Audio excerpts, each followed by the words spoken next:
Ladies and gentlemen, let's talk about a truth that doesn't get spoken enough. Men, you have to heal before you love her, because the woman who's ready for real love is not looking for a man who's perfect, but a man who's honest. And honesty starts with how deeply you faced your own pain. You can't pour from a broken cup and call it connection. You can't bury your past and think it won't bleed into your future. Love doesn't magically fix what you refuse to face, it exposes it. And when you haven't healed, you don't love her, you project on her, you guard yourself from her, or worse, you hurt her because you haven't learned how to hold yourself. Healing is not weakness, it's power. It's what separates the man who escapes from love from the man who is ready to build it. Because real love will ask you to show up fully, not just physically, but emotionally, spiritually, and mentally. And if you haven't done the inner work, you'll mistake her love for pressure and her emotional depth for chaos. Before you ask her to trust you, ask yourself if you've earned your own. This speech is your wake-up call.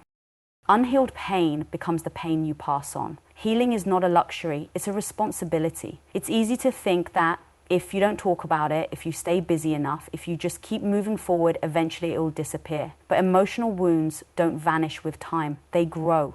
They grow in silence. They grow when you pretend you're unaffected. They grow when you bottle up, slap on a smile, and keep calling it strength. But real strength doesn't come from hiding what hurt you. It comes from confronting it, from owning it, from refusing to let it become your legacy. So many men walk around carrying pain they were never taught how to process. Pain from their father who was present but emotionally absent. Pain from a mother who loved them but never showed them how to love themselves.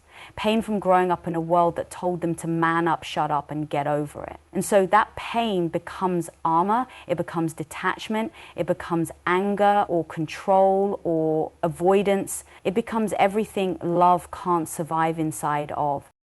You cannot outrun what you've never healed. And if you try to love a woman from a place of unhealed pain, you will hurt her, not because you mean to, not because you're cruel, but because you're leaking emotions you never dealt with. You'll misread her intentions. You'll shut down when she opens up. You'll get defensive when she just wants to connect. You'll feel overwhelmed when she asks for intimacy because you never learned how to give it without feeling exposed or weak. And without even realizing it, you will project your pain onto someone who had nothing to do with it.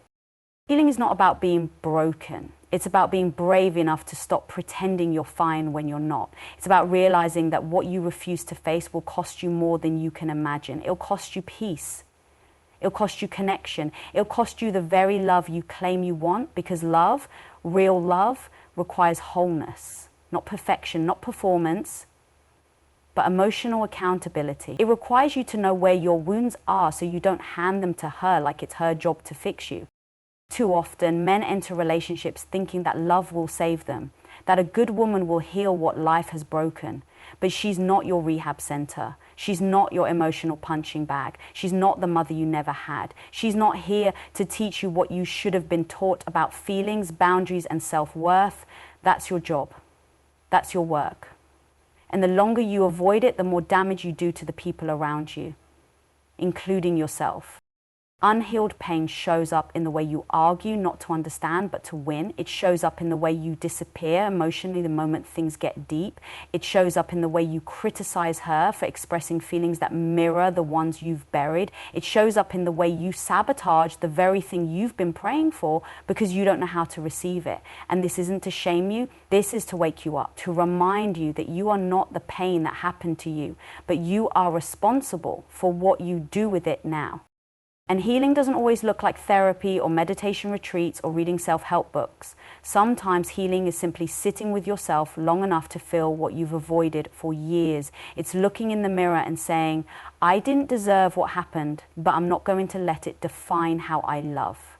Healing is admitting that you need help, that your pain isn't something to be embarrassed about, but something to finally acknowledge. That vulnerability is not the opposite of masculinity, it's the foundation of true intimacy. There's a generation of men walking around numb, disconnected, and afraid of being hurt again, afraid of being seen, afraid that if someone gets too close, they'll see the mess underneath the muscles, the hustle, the charm. But here's the truth. The woman who's ready for real love doesn't need you to be perfect. She needs you to be present. She needs you to know yourself well enough that you don't lose yourself inside the relationship. She needs you to be emotionally safe, not emotionally absent. The kind of love you want cannot survive where unspoken pain lives. You have to clean house. You have to clear space, because otherwise love becomes a band-aid, temporary, shallow, doomed to fall off the moment life gets hard.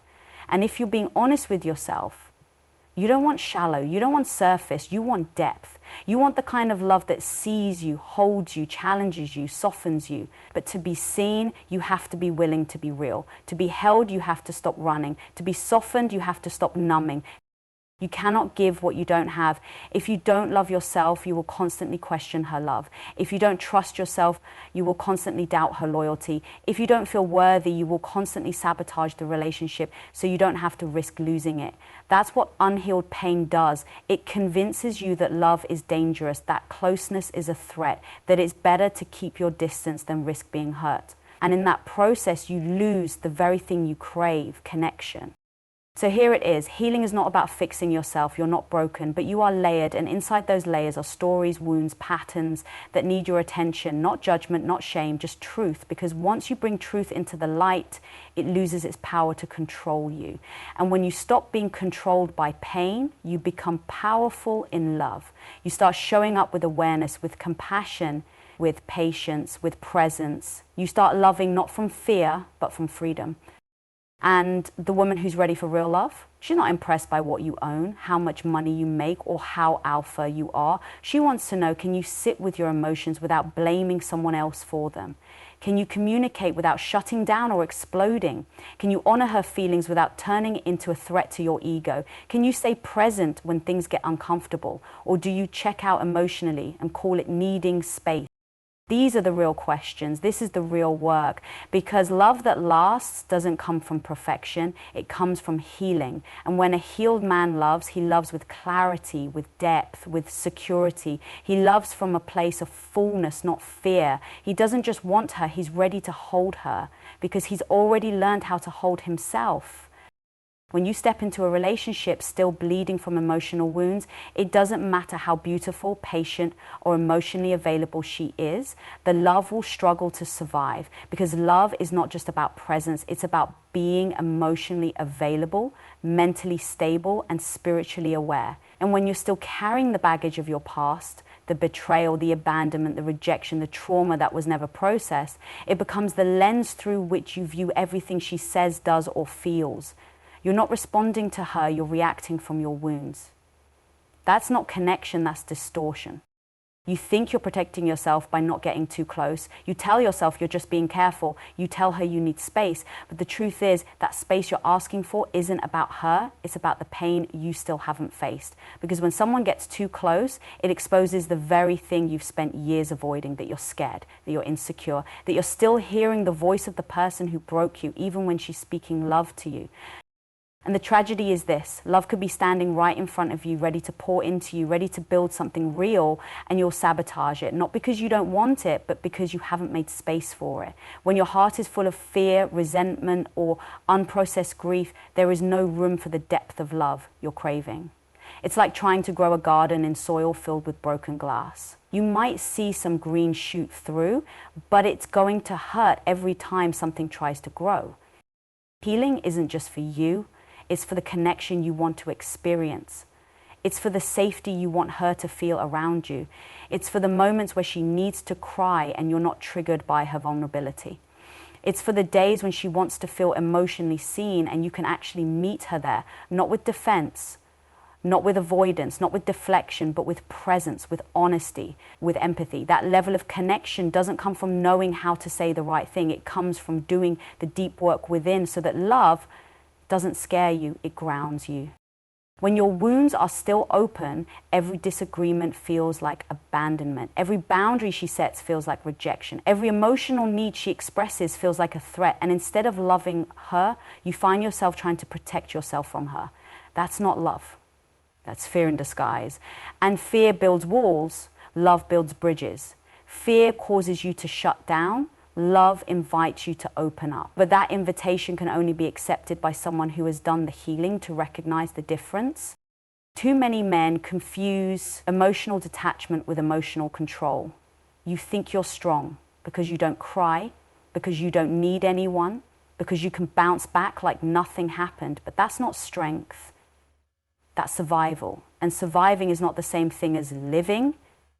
It's not the same thing as loving, because love requires you to feel. And when you've been taught to shut down every emotion that doesn't look like confidence or control, you rob yourself of the very tools you need to connect deeply with another human being. Emotional wounds that go unhealed show up in the way you flinch at intimacy, in the way you can't stand silence because it reminds you of being alone, in the way you chase relationships to fill a void, but the moment things get real, you start pulling away. You say you want love, but the moment it starts requiring vulnerability, honesty, or emotional maturity, you retreat. Not because you don't care, but because no one ever taught you how to stay in the room when it gets emotionally uncomfortable. And this is where the healing comes in. Healing teaches you that discomfort is not danger, that vulnerability is not weakness, that your feelings are not a burden. They are the bridge. They are the way you connect, the way you empathize, the way you grow. Healing teaches you how to regulate your emotions instead of repressing them. It teaches you how to communicate what you feel without projecting it onto someone else. It teaches you how to sit with another person's pain without needing to fix it or run from it. That is emotion maturity. That is relational safety. That is what creates space for real love to not just exist, but thrive. A woman who's done her own healing will not settle for a man who refuses to do his. She doesn't need perfect. She doesn't need polished, but she does need someone who is aware. Someone who knows where their triggers come from. Someone who doesn't go cold and call it passion. Someone who doesn't go cold and call it self-care. Someone who is emotionally available enough to recognize when their inner child is trying to run the relationship, and instead of giving in, they choose to show up as the healed man they're becoming. You don't need to be finished to love her, but you do need to be doing the work. Love grows when both people are actively unlearning the lies they were told and relearning how to be safe for each other. That safety isn't built in grand gestures, it's built in the everyday moments, in the way you listen without interrupting, in the way you apologize without blaming, in the way you admit when you're wrong, not because you have to, but because you want to grow. Love grows when healing clears the weeds of defensiveness, fear, and ego and plants honesty, presence, and accountability. Because here's the truth, she can't love you into healing. That's not her job. She can support you, she can encourage you, but only you can go inside yourself and deal with the wounds you've carried for too long. Only you can confront the memories that still haunt you. Only you can decide that your pain will no longer drive the way you love. And when you do that, when you truly commit to the process of healing, something incredible happens. You stop surviving relationships and you start building them. You stop looking at love as a risk and you start seeing it as a reflection of the work you've done. You stop needing constant reassurance because you finally become the man who can reassure himself. You stop fearing abandonment because you no longer abandon yourself. And that kind of energy, that kind of presence, it creates space where love can breathe, expand, and thrive. Because love doesn't grow where wounds scream louder than words. It grows in the quiet confidence of someone who's made peace with their past, someone who isn't afraid to feel, to stay, to soften, someone who knows that healing isn't a finish line, it's a lifestyle. And the more you commit to it, the more capacity you have to truly love, not with fear, not with control, but with depth, clarity, and freedom. When you think you're playing it safe by hiding how you really feel, by downplaying your needs, or by holding back your emotions so you won't get hurt, you're not protecting love, you're suffocating it. Love is not a performance. Love doesn't thrive in hiding. It requires truth, not perfection. It demands your presence, not just your physical availability, but your emotional nakedness. Yet so many men are taught from a young age that vulnerability is weak, that showing emotion is somehow a betrayal of masculinity, that silence is strength, that detachment is power. So you grow up learning how to armor yourself with stoicism, with sarcasm, with ambition, with distractions. But all it really does is build a wall between you and the very intimacy you crave.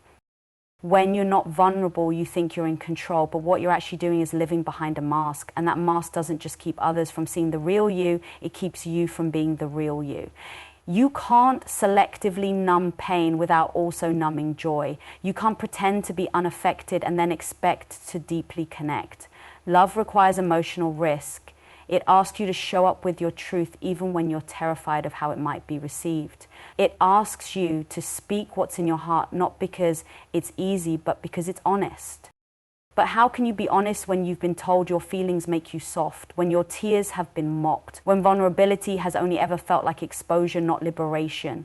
You can't just snap your fingers and decide to open up. Vulnerability is a skill, and like any skill, it has to be developed. It has to be practiced. You have to train yourself to stay in conversations that make you uncomfortable, to feel the heat rise in your chest when emotions surface and not run from it, to trust that even if you say the wrong thing, even if you're not fully healed, your honesty still matters more than your image. The thing is, love wants to see you. It wants the version of you who's not posturing, not performing, not hiding behind success or silence. Real love wants the version of you who says, I'm scared, but I'm still choosing to show up. Because that's what builds safety. That's what builds intimacy. And if you're not willing to be seen, then don't expect to feel truly known. That mask might keep you from rejection, but it also keeps you from real connection. When you avoid vulnerability, everything becomes surface level. Conversations stay safe but shallow. Conflict is avoided, not resolved. Needs go unmet because they were never expressed in the first place. And slowly the space between you and your partner grows. Not because you don't care, but because neither of you can feel each other fully. And love without depth is a slow starvation. It looks good on the outside but dies quietly on the inside. You can't keep pretending that being emotionally unavailable is some kind of strength. Strength is telling her when you're overwhelmed instead of ghosting. Strength is saying, I don't know how to fix this, but I want to figure it out together. Strength is letting her see the parts of you that aren't polished or put together and trusting that love can hold space for your imperfections. If you wait until you feel 100% ready, until you've worked through everything, until you're confident that you won't ever get triggered again, you will miss out on love altogether. Vulnerability isn't about being healed, it's about being willing. And here's what's real. When you open up, you will feel exposed. You might even get hurt. Not everyone will hold your heart with care. Some people might misunderstand you. But the risk of being misunderstood is worth it if it means finally being known. And what's the alternative? Living behind a facade your whole life, playing roles in relationships, but never feeling safe enough to actually be yourself? That's not living, that's emotional exile. You don't have to trauma dump or overshare just to prove you're open. Vulnerability isn't about telling everything, it's about telling the truth. It's about being emotionally congruent. When you're hurting, you say it. When you're afraid, you admit it. When you're unsure, you own it. That kind of openness doesn't make you weak, it makes you trustworthy, because no one trusts a man who's always fine, who never feels, who never gets shaken. They might admire him from afar, but they won't build a life with him. Love requires emotional accessibility, and accessibility requires vulnerability. If you want a relationship where your partner can truly lean on you, where she can be vulnerable and know she'll be met, where she feels safe expressing her full self, then you have to be a mirror of that. You have to create that safety by being that safety. And you can't be emotionally safe for someone else if you're still unsafe within yourself. You can't say, open up to me, when you've never done that for yourself. It starts inside. You have to meet your own feelings first. You have to sit with your own discomfort. You have to give your own emotions the dignity of being felt before you can offer that gift to someone else. So many men believe that if they just show up, provide, protect, then that's enough. And while those things are valuable, they are not enough. Love isn't built on logistics. It's built on emotional resonance. It's built in those quiet moments when you drop the armor and say, this is me. It's built in the late night conversations where you don't have the answers, but you're willing to stay anyway. It's built in the humility of admitting, I got that wrong and I'm sorry. Vulnerability is the gateway to that kind of love. The irony is, the very thing you think will scare her away, your emotional truth, is the thing that will actually draw her closer, because it shows her you're human. It shows her you trust her with your heart. It shows her you're not pretending to be someone you're not. It shows her that you are capable of growth. That kind of presence, that kind of raw honesty, that's the foundation of a relationship that not only survives, but thrives. You don't become a better man by pretending nothing gets to you. You become a better man by learning how to be with your emotions without letting them control you, by creating enough internal safety that you can express your truth without exploding, withdrawing, or shutting down, by showing up in love not just as a protector of her body, but a protector of her heart. That is what vulnerability unlocks. That is what emotional depth creates. That is how real connection is born. If you want to lead in love, lead with vulnerability, lead with truth, lead with self-awareness. That's not weakness, that's emotional leadership, and it's the kind of leadership that builds love that lasts.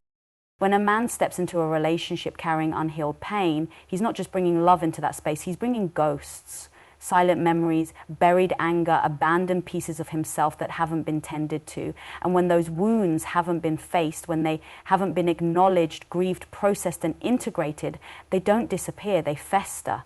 They disguise themselves as defensiveness, coldness, control, mood swings, withdrawal. They whisper into your ears things that aren't true but feel real. She's going to leave. She doesn't really care. You're not enough. She'll hurt you like the others did. And instead of loving with an open heart, you begin to love with suspicion, with tension, with one foot out the door just in case. That isn't love, that's fear dressed up in romance. What you refuse to heal will show up in every argument, in every insecure glance, in every quiet night where she's wondering if you're still emotionally here. You'll find yourself reacting to her as if she's the one who betrayed you, abandoned you, neglected you, but is not her. It's what your past taught you to expect. And unless you challenge that, unless you look in the mirror and say, this wound is mine and I'm ready to face it, you will always project that old pain onto new love. You will punish her for a crime she didn't commit. And eventually the relationship you thought would be different ends up looking exactly like the ones you swore you'd never repeat. That's the thing about unhealed pain. It turns you into someone you're not. You become guarded. You say things you don't mean. You push away what you want most. You sabotage the very thing that's trying to save you. And sometimes you do it all unconsciously. You don't realize you're bleeding until it's all over the floor and someone else is standing there, cut open by the glass you never cleaned up. Healing is not just about feeling better. It's about taking responsibility for your emotional landscape. It's about saying, my past may explain me, but it doesn't excuse me. And it's in that ownership that transformation begins. You might think you can compartmentalize it, that what happened to you when you were younger, or what your last partner did, or how your father never showed up, or how you learned to bottle everything inside, that it stays in the past. But love has a way of triggering what's unhealed. Intimacy shines a spotlight on everything you've tried to bury. The more someone tries to get close to you, the more those internal alarms go off. And if you're not self-aware, you'll think she's the problem. You'll blame her for pushing your buttons, when in reality, those buttons were installed long before she came along. She's not causing your pain, she's exposing it.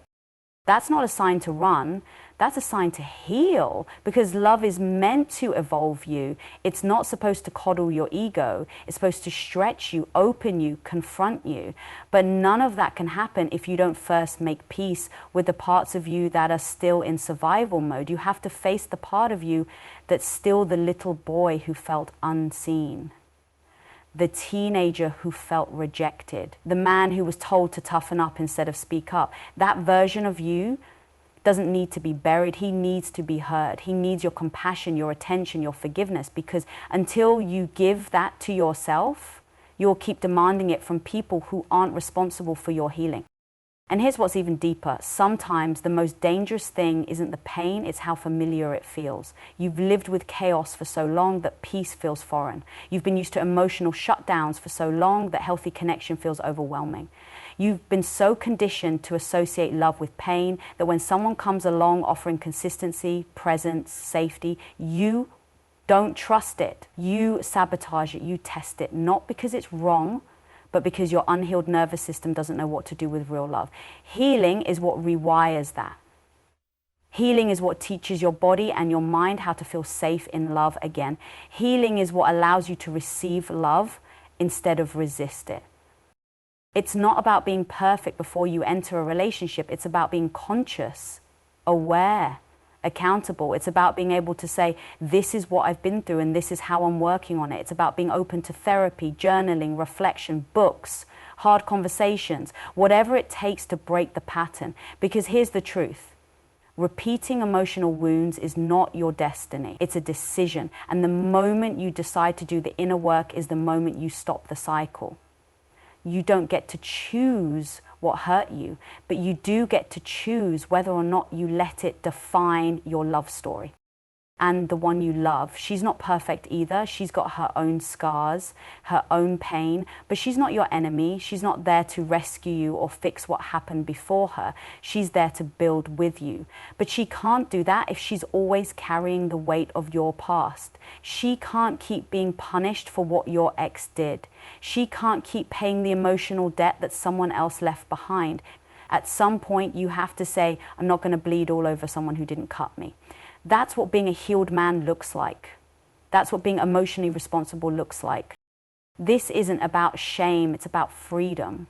The freedom that comes when you're no longer a prisoner to your triggers, when you can love without holding your breath, when you can express your needs without guilt or fear, when you can actually be present in your relationship instead of constantly bracing for impact. That's the kind of love you deserve. But to receive it, you have to become the kind of man who can hold it. And that begins with healing. Not for her, not to keep her, but because you finally know you're worth that level of emotional peace. You finally believe that your past doesn't get to ruin your future. You finally understand that love isn't meant to be your bandage, it's meant to be your partnership. And when you commit to healing, you don't just become a better partner, you become a better man, more grounded, more self-awareness, more emotionally intelligent, more capable of leading with strength and softness. That's the kind of energy that doesn't just attract love, it keeps it, protects it, nourishes it. That's the kind of love that doesn't leave wreckage behind, it builds legacy. Healing is the groundwork for every dream you've ever had about real love. It's the thing you can't skip, the inner work you can't avoid, the invisible bridge between the life you're living now and the life you know you were made for. Too often, men are told that healing is optional, something you do if you have time, if things fall apart, if someone else begs you to. But real healing doesn't begin when your world is crashing. It begins when you realize you never want to bleed out emotionally in someone else's hands again. It begins when you choose to break the cycle before it breaks something you care about. Healing isn't about weakness, it's about responsibility. It's about facing what's been buried so you stop burying your own heart and finally build something that lasts. You can't walk into love half alive and expect it to bring you wholeness. You can't come in fragmented, expecting her love to fill every gap you've ignored in yourself, because eventually she will grow tired of trying to fix what you refuse to face. The fantasy of love without healing is seductive, but it's also dangerous. It tells you that you'll be saved, that if you find the right woman, everything inside you will just magically get better. But love isn't a cure for emotional neglect. Love amplifies what's already there. If you're healthy, it will elevate you. If you're hurting, it will expose you. And when you're unhealed, love will feel like a threat, not a gift. Her consistency will irritate you. Her openness will intimidate you. Her softness will confuse you. Because the parts of you that still don't feel safe will reject anything that looks like emotional intimacy. If you want to love her fully, you have to be whole enough to receive her love. That means doing the uncomfortable work. It means sitting with your emotions instead of numbing them. It means challenging the beliefs you've carried since childhood. It means asking yourself, why do I shut down when I'm hurt? Why do I lash out when I feel vulnerable? Why do I push her away when all I want is to be close? That's where healing starts, in the asking, in the choice to be curious about your own pain instead of controlled by it, in the choice to stop blaming your past and start transforming your future.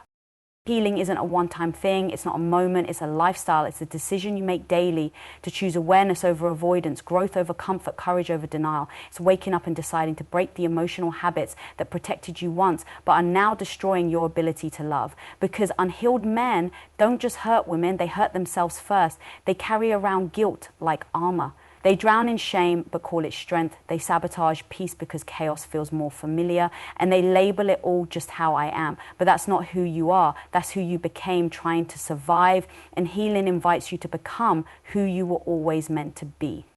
The truth is, a man who takes healing seriously becomes a completely different force in the world. He stops performing and starts showing up. He stops running and starts standing grounded. He stops projecting and starts protecting. He doesn't enter relationships to be saved. He enters them to co-create. He listens more. He speaks with clarity, not confusion. He doesn't need to dominate the room to feel secure because his security comes from within. That's the power of healing. It builds emotional leadership, and emotional leadership isn't loud or aggressive. It's calm. It's centered.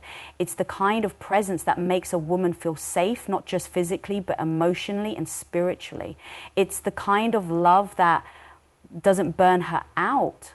It builds her up. But here's the catch. Healing will cost you. It will cost you your pride, your distractions, your emotional laziness. It will cost you every excuse you've used to avoid the real work. But what you get in return is priceless. You get peace, you get clarity, you get a kind of love that doesn't feel like survival. It feels like home. And the version of you that emerges through healing, he's magnetic. He doesn't chase validation because he knows his worth. He doesn't settle for toxic cycles because he's no longer addicted to dysfunction. He doesn't confuse silence with strength. He speaks his truth with love, not fear. That man doesn't just attract high-level love, he sustains it.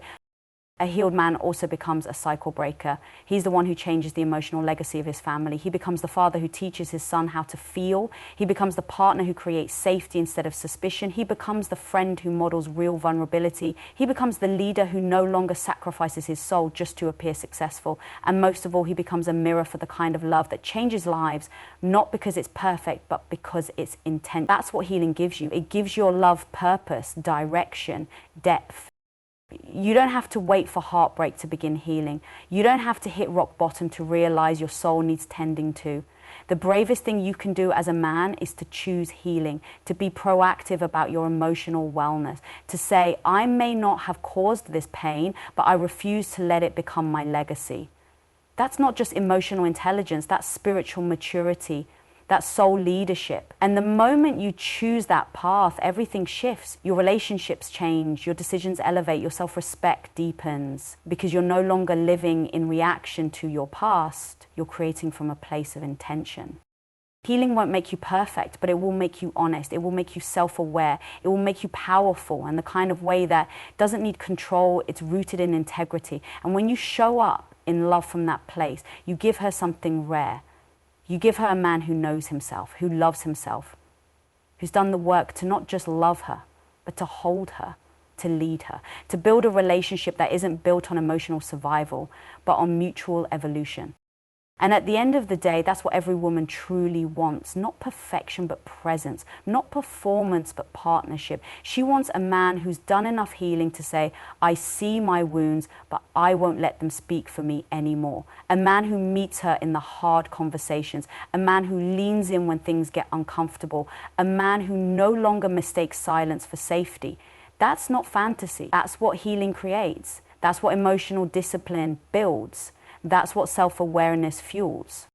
And once you step into that version of yourself, you'll never go back. You'll never be satisfied with shallow love again. You'll crave depth, alignment, soulful connection, because you'll know what it feels like to be truly seen and to see someone else in return.